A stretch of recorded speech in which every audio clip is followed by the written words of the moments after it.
জিনিস আমাদের বাধ্যতামূলক আমাদের চেক করতে হবে, এগুলো বাধ্যতামূলক আমাদের চেক করতে হবে। তার পাশাপাশি আমাদের এই যে ব্যাটারিও চেক করতে হবে, ব্যাটারি পানি আছে কি না, তাই না?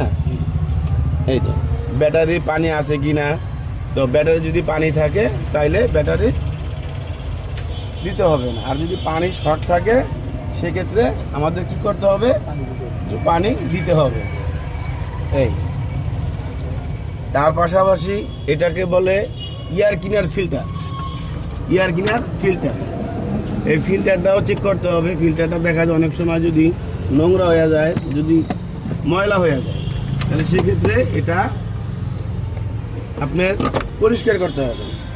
পরিষ্কার করার নিয়ম হলো যে চাকা যখন আমরা হাওয়া দিই তখন এখানে কি করতে হবে, একটু বাতাস মারতে হবে।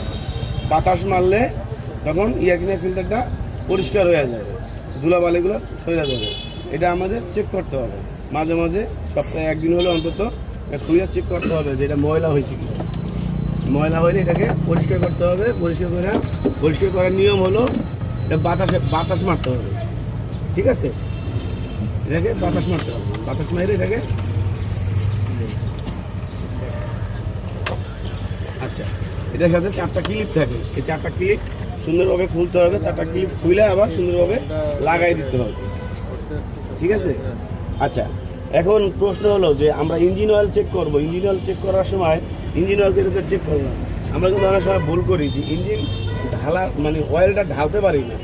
অয়েলটা ঢালতে হয় এখান থেকে, ইঞ্জিন অয়েলটা ঢালতে হয় এখান থেকে, ঠিক আছে? হ্যাঁ, এখান থেকে ইঞ্জিন অয়েলটা ঢালতে হয়। আর চেক করার সময় এটা দিয়ে চেক করতে হয়, কিন্তু ঢালতে হয় এখান থেকে। আচ্ছা,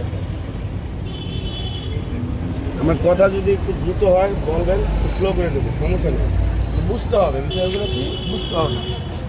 আচ্ছা, তো রেডিওটা কিন্তু প্রতিনিয়ত সকালবেলা গাড়ি যখন আপনি হাউস থেকে বের করবেন তখন এটাকে আপনি চেক করতে হবে, মাস্ট বি। এটাকে আপনি চেক করতে হবে যে রেডিওটারে পানি আছে কি।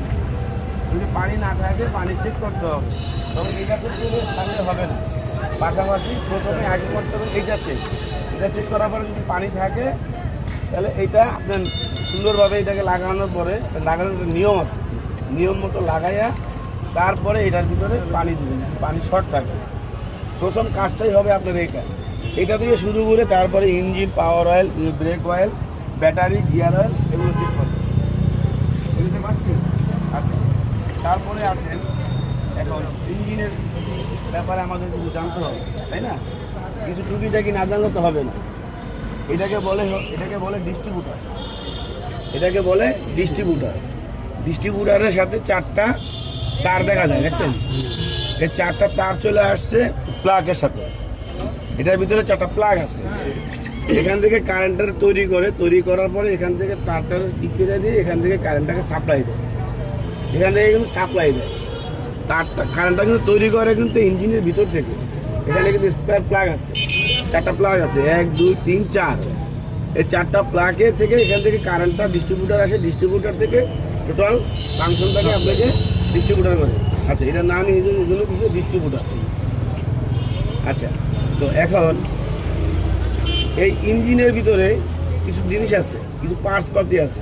হয়তো অনেকে আমাকে এক লোকে প্রশ্ন করছিল, তবে এটা ইঞ্জিন ক্লাস ছাড়া প্রশ্ন করছিল এক লোক, হয়তো বা তার শিখতে আগ্রহ ছিল বা সে জানতে চাচ্ছিল যে এই ইঞ্জিনের ভিতরে কি কি আছে।